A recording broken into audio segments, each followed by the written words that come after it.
Welcome back to the Speaking and Communicating podcast. I am your host, Roberta.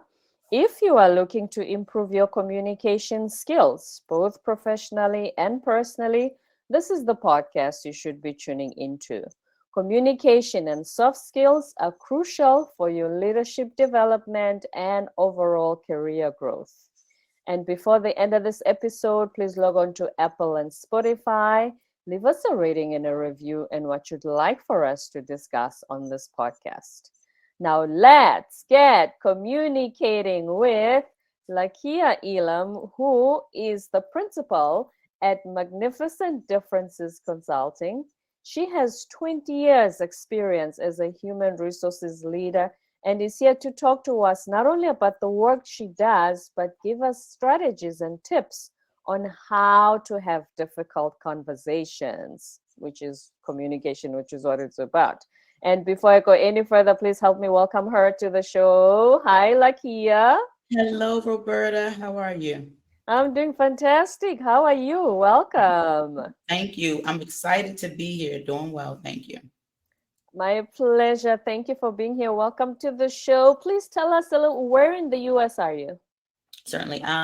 In the Washington, D.C. metropolitan area. So Oh, East we Coast. currently we reside probably 20 miles outside of D.C. proper. So you can see the politicians whenever they have those debates, and we're not even sure where they're going. Anyway, back to the discussion. So tell us a little bit about yourself. Certainly. So as you stated, I'm a native Washingtonian, actually born and raised in D.C. I have a 30-year-old, almost 30-year-old daughter who actually is my colleague now as You well. look So she's a much border younger than colleague. that. Yes. I consider myself a lifelong learner, right? So I'm always ready to explore new opportunities, new ideas, and experiences. Outside of work, I spend a lot of time with my family. We have a big family that's here in the DC area, and I spend a lot of time also giving back in community activities, Did volunteering. you grow up in the area? Have you lived in any other cities or states at all? No, so I've been in DC my entire life. I raised my daughter in DC. She went through DCPS, just like myself. I've Mm. considered moving in the last year, but we just haven't made it happen yet. So who knows what's on the horizon for us? Oh yeah, I love that mystery for sure. So when you finished college, what was the path? How did you get started? And then it's gonna lead to us discovering what brought you here today. Oh, that's a great question. So actually, I had my daughter at a young age. So I was a teen mom. I actually dropped out of school. And I was determined not to be what people thought that I would be as a teen mom, right? Mm. So like just somebody that's on the system and in these places forever. And so when my daughter she was less than 60 days old, I went and got a GED book from my dad because he also was a high school dropout. He had us as a teen. And I spent 2 weeks studying for my GED while my mom would keep my daughter like upstairs. And so I went and got my GED when she was about 2 months old. And then it would be another almost 20 years, 20 years before I actually got my college degree. So I just finished my master's degree last year. Um, Thank Congratulations. you so much. So I actually started working. My career was reversed. I spent a lot of years working, almost 20 years working and growing up in the HR field. And then in 2016, I resigned from a job and said, I'm going back to school full time. And I started I got my associate's degree, my undergrad degree, and my bachelor's degree. So from 2016 to 2022, I got all three of those degrees just consecutively. Wow, Mhm. talk about inspiring. Now, of all the careers you could have chosen, why HR? So funny. I am living my dream role, doing exactly what I wanted to do. Throughout my life, I've always been that go-to person for whether it was people my age or older to help them with different experiences. Mm. And so I remember one day talking to my best friend. I was like, I just want to advocate for people. I want to help to be the advocate for people. Now, mind you, at this time, I hadn't had a lot of corporate experience, but the work experience that I did have, I've always been able to see things beyond what was on the surface. And I would see different people either being stuck in a role or seeing people afraid to communicate properly, when a situation happened to them. And then Right. they would come and talk to their peers. They would talk to us about it. I would give feedback and tell them what to do, but then they would be afraid. Out of fear, they would not move. And then I would see the repercussions, the consequences, whether good or bad, from someone either speaking up or not speaking for themselves. And I just knew that I wanted to be an advocate for people way back when, to really help people have, and I wasn't saying these terms then, but better experiences in the workplace. Mm. And that was before. I know now every workplace has become aware of the fact that the workplace is people driven. We don't live in the industrial age.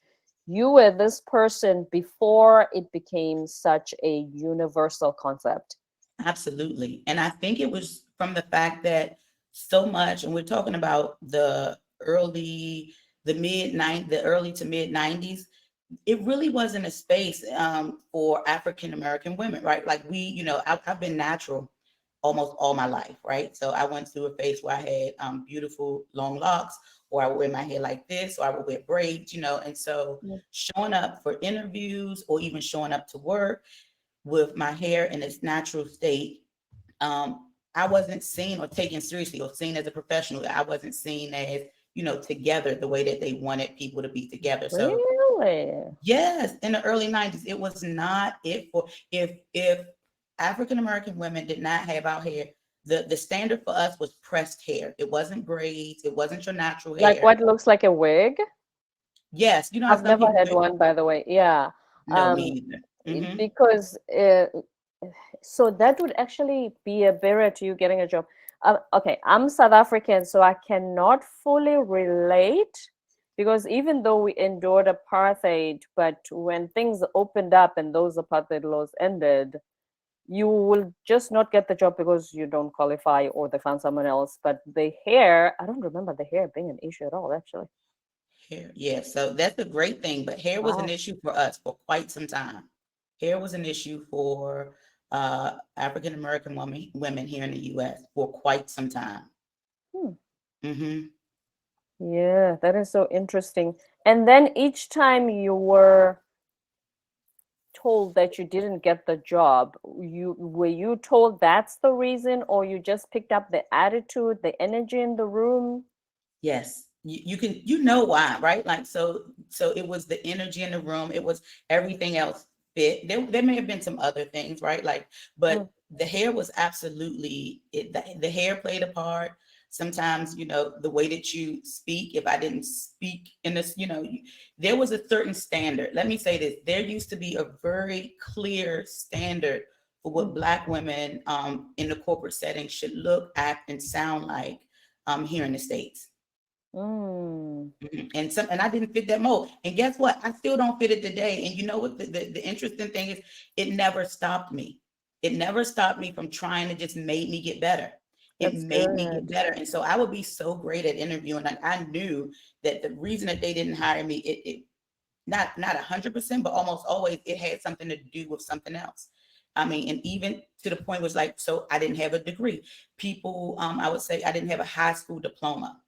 So Hmm. because I would write GED on my applications, you hear that right. We used to write on applications back then, but I used to write GED on my application.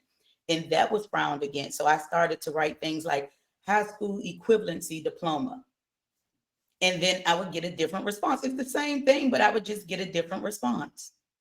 Okay, so let me get this right. I thought a GED means you dropped out of school, and when you go back later, that's how you finish your high school and get your diploma. So it's a different thing? Yeah, because Oh. what it doesn't represent is it doesn't, a GED was frowned, they were frowned upon back then because it didn't show that you can complete something. It was looked at as less Ah. than, right? So Less it's a than a high school reflection on diploma. your character not being able to see something through to the end rather than the actual Mhm. material, academic material itself. Absolutely right. Ah, okay. Mhm. And then once you were able to figure that out, so first of all you filled out your resume differently. What else did you do differently? And I would just keep showing up. So I told you at the top of the class, I categorized myself as an experiential learner. Every Mhm. interview that I went on, I would go back home and I would take a deep dive and think about what the interviewer said, how I responded, and I would just get better and better and better until I mastered the art of interviewing for jobs. Right, Mm. like I would just master that. So I'm a very reflective person still to this day. At the end of each night, I do what I call a brain dump or a deep dive, and I think about my interactions with people. What could I have said differently in this instance? What did they say to me? Why did this particular thing make me feel like this? And I do a lot of journaling, Right. because I'm always just trying to become better in my people interactions. Yes, self-reflection, which leads to self-awareness, which we talk about a lot, especially if you're in a leadership position. Now, you had this HR career. What are some of the things that you learned before starting your own business? The power of the people in the organization, and the way that they're treated by leadership, it absolutely determines the amount of success said organization will achieve. Mm-hmm. And one of my biggest realizations was that organizations often say that, people are our greatest assets, but then they don't know how to treat said people. They don't even understand, at a baseline level, 3 layers in, what motivates their people, what are their people greatest pain points, and how to fix those things. And so, again, being self-reflective and just paying attention to the organizations that I've worked in, and paying attention to how the leadership team, Mm-hmm. acted amongst themselves, how they got along, how they communicated, Right. and then seeing its impact on the staff. It truly helped me. Actually, before starting my business, it helped me in my HR roles, right? Mm. Like, so to, as being a confidant to executives. So, coaching them and helping them to better understand their people.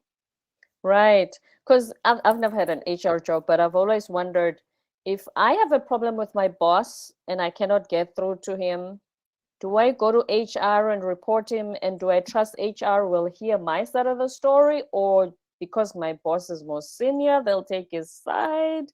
How Mhm. does that work? That's a fear of so many people. Because most people feel like when they're going to HR, first of all, they feel like they're going to the principal's office, right? And having worked in HR, I've dealt with those people too as my managers. Mm, And, early on, I learned how to just be my authentic self when I'm showing up. So when you come in to talk to me, we have some ground rules that we're talking about first. So first of all, I'm telling you, you know, if this is an on the record conversation or off the record, if you're just coming to me for some advice on how to talk to your manager, we're mm-hmm. going to do this, and I'm not sharing it with anyone. First of all, like, this is a me and you conversation. I'm just coaching you on how to have this conversation with your manager. And I always tell people, if you tell me something and I have to do something with it, Yeah. you'll know before you walk out of this room. So again, being afraid to talk to HR is because of the stigma that surrounds HR professionals when they used to, only think about their role as being there for the organization. We've gotten away from that a lot, where a lot more HR professionals today recognize that they have a balancing act to do. They're Mm. there, yep, to support the organization, but also to support the people who work in the organization. So the best of the best HR professionals, they know how to tote that line really well in providing support to you as an employee, right? And then also providing support to managers and people at higher levels. So no, your trust in me won't wane, Mm. because we are treating all employees and all people the same, regardless of their position within an organization, right? Yes. That's the And hope. then, which begs the question, so if my boss is the one to go to you guys to complain about me and maybe think, I've given it 3 warnings, give me some company protocol to fire Roberta, do you then try and find a fair and equitable way to do it? And do you just you think, oh, he's a senior, so he knows his team well, so let's just help him do that, accomplish No, that, ma'am. basically. No, ma'am. No, ma'am. Not when they come to me. First of all, I'm saying, where's your documentation? Have you talked to her about this issue? Mm. Let me see what's happened. And then where are we? Is this something that we can say, is it a performance thing? Can we help her to right size said behavior? Let's think, is there something happening in Roberta's life that's causing this? Like, let's have a conversation. So in a Lakia centered HR world, the first thing is not always to fire. The Mm. idea is to figure out what the offense is, what has been done to rectify or right size that offense, and then trying to find, again, I always say some equitable terms, right? So we are fair and we are equitable, and we are and let's say in the event that you have been counseled, you have been given many chances, we're going to treat you humanely. We're going to treat you like a person. I'm going to treat you with respect until like through every part of the exit process. And and I've done it so much, like I've had to let people go, obviously, doing this as long as I've been doing it. And do you Right. know that I can count on one hand how many people that I've had to exit from organizations that I don't talk to today, because of my process, because of my humane touch, because of the respect that I show people in those situations. I still have relationships with plenty of people that I've had to exit throughout the years. Because of the way you handled the Mhm. situation and followed protocol. And Absolutely. then let's talk about how, if you're in HR, do you arrange those trainings where leaders need to be taught? Because usually they get promoted based on their technical skills, to be trained and coached to be better with their teams, to engage their teams, and all these leadership strategies that we talk about lately. Is that your responsibility, or the leader must just think, I need help, where can I get a coach? Yes, it is. It is the responsibility in most organizations, in most of the, smaller organizations. Some bigger organizations have true training and development um, programs or departments within, but they should work collaboratively with HR. So here, the truth of the matter is, a lot of times that's a push that we have to do, and it's something that should be happening more Mhm. proactively. Thinking about those management trainings, thinking about the skill gaps for managers. In or for people in those leadership roles. And so actually right now I'm working with a client that wants to develop this, because a lot of times managers aren't getting trained until that moment of impact. Right. So now, Right. you're a new manager to this organization, you got this troubled employee or this thing happening. And so now I find myself coaching you through this process. And then over time you learn things. Right. Mhm. And we have to do better. We as HR professionals, we as business leaders and owners have to be more proactive and invest those dollars in management training, and emotional intelligence training, whatever that training is, to help people be the best leaders that they can be along the way. Mm. And then let's talk about when you started your company. So you had been in human resources for 20 years. When did you start your company, and why did you make the decision to say, 2 decades in, let's do something different? Do something different, and it's in the name. It was, the year was 2021, and like everyone else, I had been home. While I had worked remote jobs before, we was home for this one year. Through the pandemic, we had just gotten through the first year of the pandemic. Mhm. And I had, the way that I describe it is, I had this hole in my heart. Like, I felt like something was missing. Love the company I was working for, love my role, had a great relationship with my manager and the rest of the leadership team, but something was missing. My manager and I was having a regular check-in one day, and we were talking, and I can't remember, but the conversation went somewhere, and I remember thinking, you know what, the time is now. And so the next day I called her and said, I am going to submit my resignation. And she said, I knew it was coming. I Mm. felt it. And she said, well, so much so I had already spoke to her boss about it, and he wanted to know if I could consult for them. So let me back up for a second and say, I did Go not ahead. know what I was going to do. I just knew it was time to resign. So I had nothing else lined up. And when she asked me if I wanted to consult for them, it was like a big pile of bricks just hit me. And it was like, that's not Wow, you got your first client from the company you just resigned from? my first client before I didn't even think I was, starting a business, but it hit me like, this is what you're supposed to be doing. And I remember saying to her, let me get back with you. I got off the phone and started screaming, like, I'm about to start HR consulting. Wow. So Yeah. I resigned. I said, I don't want to work with you guys anymore. That okay, we're gonna be your first client. That's how good you are at your job. Yes. And it's Mm, imperative when I see posts from professionals today saying that they aren't happy with leadership, they aren't happy with their role, or just being okay with status quo. I just want to just sit them down. I just want to get a lot of people in a big, auditorium and say, listen, doing well at your job is not about the leadership that you're in. It's not about a company that you don't like. It's about you. You have to do better for you. You have to build these skills up for yourself and your long-term career growth. It's not about anybody else. It's not about anybody else. And mark your work so well that your presence will be missed when you resign, right? Like that your presence will be missed, or that you'll be off if you go off and start your own company, that they will become a client of yours. right. Because Mhm. you did so well while working for them. That's a very, very good that's very good advice. And now when you started your company, other than the company you resigned from, what kind of, so you do HR related work?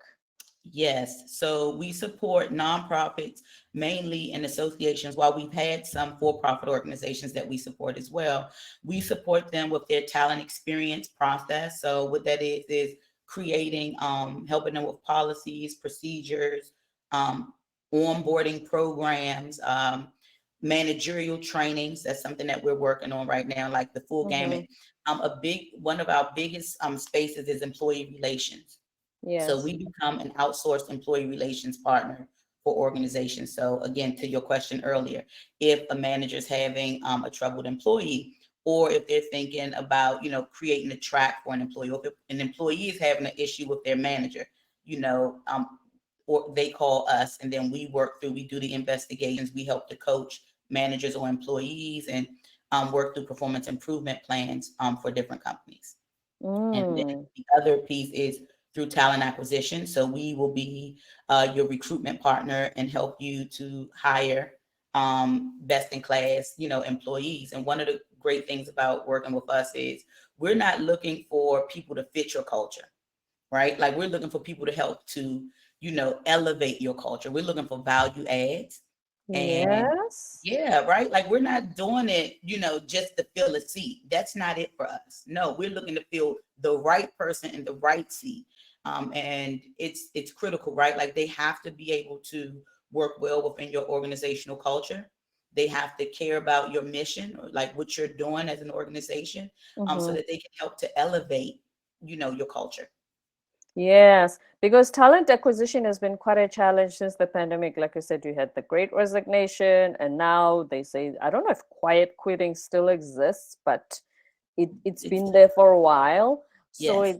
companies are finding it hard or challenging to acquire really good talent that can fit into their organization, as you say. Yes, and one of the things that I found that has been an issue for a lot of organizations is they, in this new world, they are still trying to do it like we were doing it pre-pandemic. Mm-hmm. Their processes, the time to fill that role has been, it's a lot of days, it's too long, that they're touch points, right? Like, so one of the things that we do is we implement meaningful touch points with the Mm-hmm. candidate. And so, that's important. Everything is fast, fast, fast, fast, fast. You can't be fast for the sake of being fast. We move pretty swiftly at MDC, but we don't compromise quality, Yes. right? And so one of the things that we've done with a lot of companies that we've supported is we've helped them to better their processes in this new space, whether it's to digitize things, or to think through their touch points to help them create more meaningful touch points in their recruitment process. Is that what you mean when you say you help businesses align their business goals with tech? Yes, with talent, Yes. or the technology in With terms the of yes, technology, yes, sorry. Yes, yes, you say yes, you help them align that with the technology. yes, Hmm. yes. So that's part of Hmm. the processes. Okay. Absolutely. Now let's talk about, since this is a communication podcast, about the difficult conversations. Earlier we had an example of, somebody comes to HR, complains about their boss, or vice versa. But what, first of all, constitutes a difficult conversation, and then we'll talk about how to handle it. Oh, that's a great question. Sometimes, it's interesting in today's workforce with, so many generations in the workforce. I feel like any conversation where there is fundamental a fundamental disagreement on how we should move or what happened and why a person did it is it's a difficult conversation. I think, when a lot of younger professionals are coming into the workforce or early professionals coming into the workforce, and then they have to talk to their manager who may have been in that role for so long that, about something that they're not doing right or something that they did wrong, that's a difficult conversation. We Mm-hmm. talked about it coming to HR for anything. That can be constituted as a difficult conversation. I believe that, we love technology and, texting and chatting, but I believe because of that, a lot of, face-to-face interactions or when you have to explain yourself at a deeper level and we can't do it through emojis and, IDK, I don't know, that it feels like it's a difficult conversation. Don't get me started on those abbreviations. You know how many times I have to Google a day when they give me the WYDs and I don't even know what that is. But what I'm saying is, so it's a conversation that you feel if the other person listens and understands what I'm going through or what I have a gripe about, they might not respond the way I was hoping. See, that's it right there. I need you to so thinking that a person going to respond the way I want you to hope, that I hope that you respond instead of, and then the listener, right? Listening to respond and not just listening to understand. That absolutely that can be a difficult conversation too. Honest, yeah, I do. I think that absolutely is it. That absolutely is it. I come into a conversation with you knowing already what I want you to say and what will be the right outcome. And anything other than what I want you to say is not acceptable, It's right? a disappointment. You know what I Is it mean? always? What if your ask is something that's out of reach? Then is it a disappointment, or it's like this isn't something that we can do right now because of whatever? It could be because of budgetary constraints, because it's not something that we do. If we do it for you, then we have to do it for everyone to keep a fair and equitable, environment. And so, but we can offer this instead. It's, Mm. like we got to think about the factors that go into the no, or it could be no comma, not no period. Like this is just a no for now, but it doesn't mean it's a no forever because of whatever else is happening. And for as much as organizations say that they're transparent, there's still only but so many things that we can say, because some of this stuff, too much information at the wrong time is not good. Too Mm. much information cannot be good to certain people because they still don't understand the connectivity of it, from a business perspective. Which then brings some of the words that we are not fond of, such as it's company policy. So, like, he would be on the other side of the HR desk going, Roberta, I'm sorry, but it's company policy. And I'm standing there thinking, I'm so frustrated with the situation right now. Telling me it's company policy is just not helping right now. So that's funny. I'm sitting here as you talking. I'm like, when is the last time that I've told somebody it's company policy?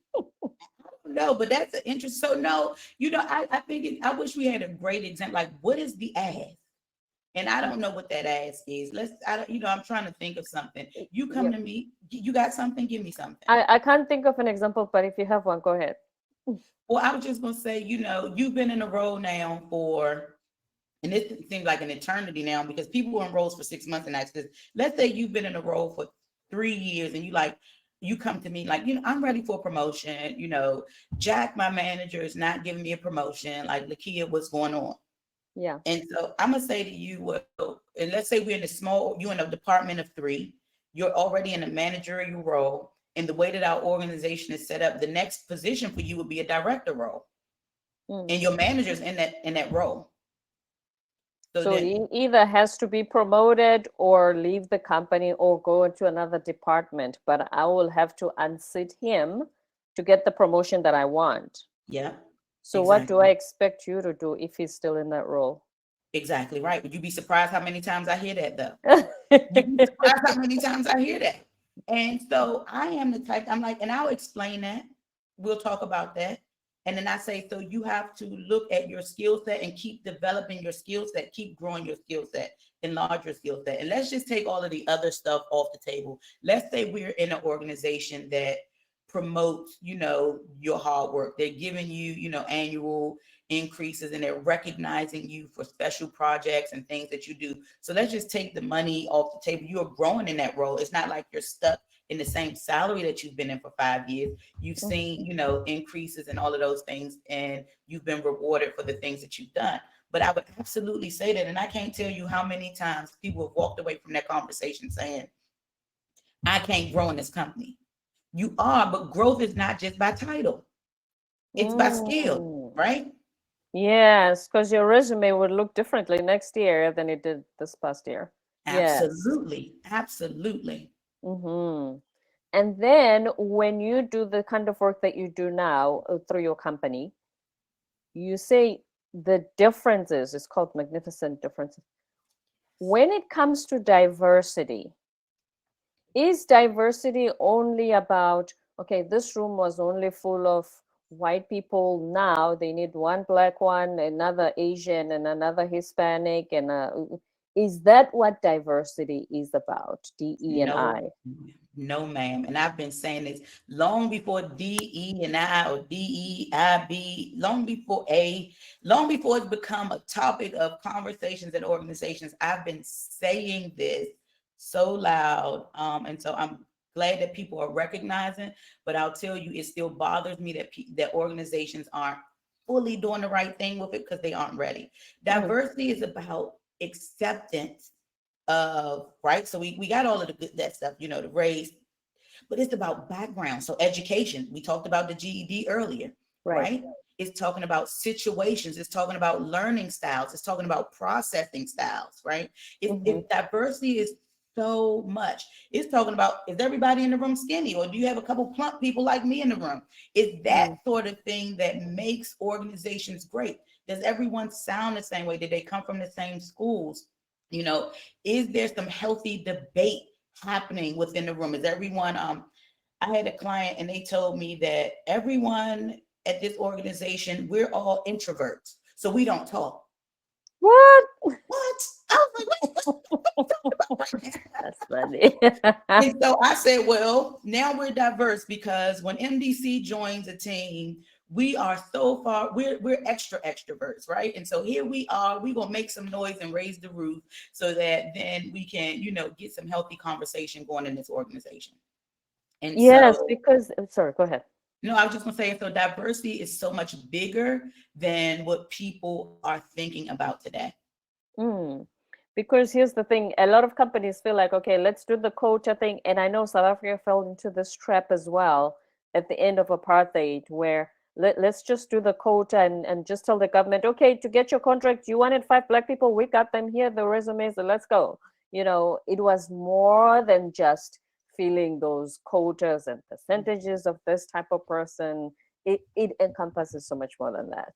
It does. And so, when they do that, when you find those organizations that's just trying to meet that quota, if you will, Mm. when those, just because it's been an example, when those Black people, those different faces show up, the organization isn't ready for them, right? They're not treating them the way that they're supposed to treat them. The policies, the procedures, the processes, even the interactions, the cultural norms, they Mm. are not ready for diverse ways of thinking, diverse people showing up at the table, right? They're just not ready for it. And so then those people end up feeling alienated. They don't feel like they belong.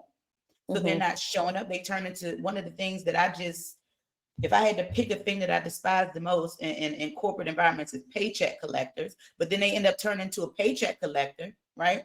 But they Mm. were someone that was ready to show up and really give their all and could have really brought about some healthy change, right? But because they don't feel like they belong, they're sitting at their desk now trying to figure out how I'm gonna get out of this job and get to my next job, because this isn't the place, right? And then that organization ends up right back where they were, or they don't end up achieving their goals, because they're doing everything the same and they're only really embracing everything that's same, everything that feels comfortable.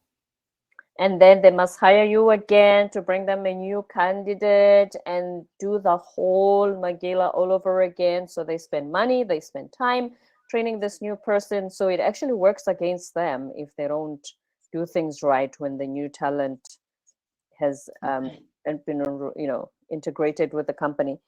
So I'll tell you this, one of the joys about being starting MDC is that I get to choose who we work with. And we're Hmm. not working with companies like that. We say no, Oh, we say it's not a good fit. No, we're not just working with people just to work with them just so that we can build our revenue. We're picky about who we work with. We want to work with organizational leaders who are ready to change, who are ready to do something different, who are not afraid of bringing those different faces, situations, ideas, and people in the room. And I hmm. understand that if you've been doing this way for 50 years and you like Lakia, we've been doing it the same old, same old. We're not as diverse as we need to be. We want to, partner with MDC to really create this change. You'll get a chance. But if I see that we're going through this cycle again, or when the people get there, they're not given that fair opportunity, or you're Hmm. not, then no, that business relationship does not continue to exist, because that's not what we're here to do. That goes against our core values. Right. And then just to give an example, because I don't know if you watch the legal drama Suits. I No, watched. You sometimes don't. I just started a few weeks ago. Oh, okay. I used to watch it way back in the day when it started. Like I wouldn't miss an episode through all 9 seasons. But now I know it has become popular through, is it Hmm. Netflix or something? Netflix. Hmm. Yes. So now it's becoming popular. And one of the main things about that firm was that they were big on they hire from Harvard, right? Hmm. Hmm. Now, the thing about it, when you mentioned earlier and said we want the best people, but if they hire from Harvard, then it's not diverse opinions. They're all going to have Harvard thinking. But at the same time, as you said, you want to have diverse ideas. Would you say that, but they are getting the best talent by Harvard is number one in America? Yeah, so there's something to be said to hire from Harvard, but there's also something to be said to hire a person like me that came from an alternative route, because I'm gonna see stuff a little bit different. If I was an Mm, attorney in this suit space, right? I'm gonna see yeah. things a little bit different. I'm gonna spot game, like somebody trying to get a mile away. I'm gonna understand their motives, right? Like if you got different clients, I'm gonna understand their motives differently. I'll be Hmm. able to convey differently. I'll be able to connect with certain clients that you may have differently. Hmm. And so that idea of everyone doing it the same, to your point that you just made a second ago, then you're spending more money trying to help to figure out your clients, your people, and understand these things. Getting that different, getting someone with a different background and a different skill set, but that have come up and now they're in, whatever that field is, will prove to be extremely beneficial. You can't even put a dollar amount on it. You know why I'm so good at what I do and why I've been called an HR unicorn is because I did not come up the true traditional route. Nothing about my life, personally or professionally, has been Hmm. traditional. I've had so many experiences, and they help me to connect with people at all levels within organizations. That's why I garner so much trust from staff. That's why I garner so much trust from executives, because it's always a real conversation that's grounded in respect first and foremost. Which means that you're an example of someone, if they want a diverse talent, your experiences being different will you will Mhm. then bring a different perspective whenever they brainstorm an idea, whenever they're trying to find out what the market is looking for and how best to serve the market. Mhm. How Yeah. best, yes, absolutely. How best to meet their people needs. And so I am. And so then I always tell people, when you do different things, the outcome is magnificent, right? Like that outcome is Magnificent differences magnificent. consulting. I absolutely love that. Lakia Elam, is there anything that I haven't asked you yet that you were hoping to share with us today? Yeah.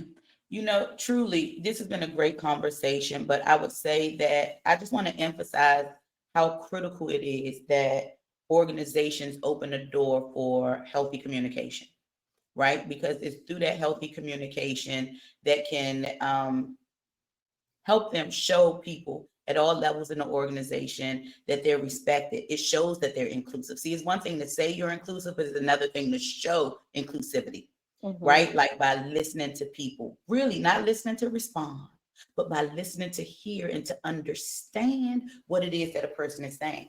And then just fostering a culture where everyone's voice is appreciated and being okay and showing from the highest levels within an organization that we can agree to disagree.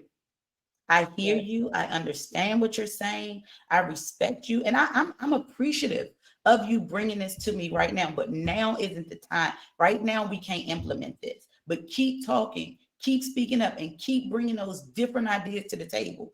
We appreciate you, and at them, you'll start to see them implement it where we can, how we can. But just don't stop talking. Right? Just bring it to the table. Hmm. Open communication, because here's the thing. Yes, sometimes you may think this is difficult. What I'm hoping to at least bring up, it's difficult because my idea might be rejected. I may be disappointed, not get what I want. But at the end of the day, we always say that other people don't have psychic powers unless you actually speak up and communicate.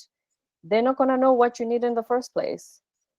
Absolutely. I could not agree more. Speak up, say your needs. Don't be afraid of the what my mother used to say to me, the worst thing I can say is no. Yeah. So the And then okay, I'm not getting that from my mom. exactly right. So let me see if I can go get it from my grandma. That's what There I you used to go. say. But There you go. Lakia Elam, thank you very much for being on the show today. I've had such a great time having this conversation with you. thank you. It's truly been a privilege and an honor, my honor. So thank you for having me. I look forward to maybe another topic doing this again with you one day soon. Absolutely. I've had returning guests, so you are absolutely welcome. You are now a friend of the show. Thank you so much. Thank you so much. My absolute pleasure. And before you go, where can we find you on the socials and the web? Certainly, we're on Instagram and Facebook at hire_MDC. So that's Mhm. Instagram and Facebook. Our website is hiremdc.com. hiremdc.com and Mhm. hire_MDC on Instagram.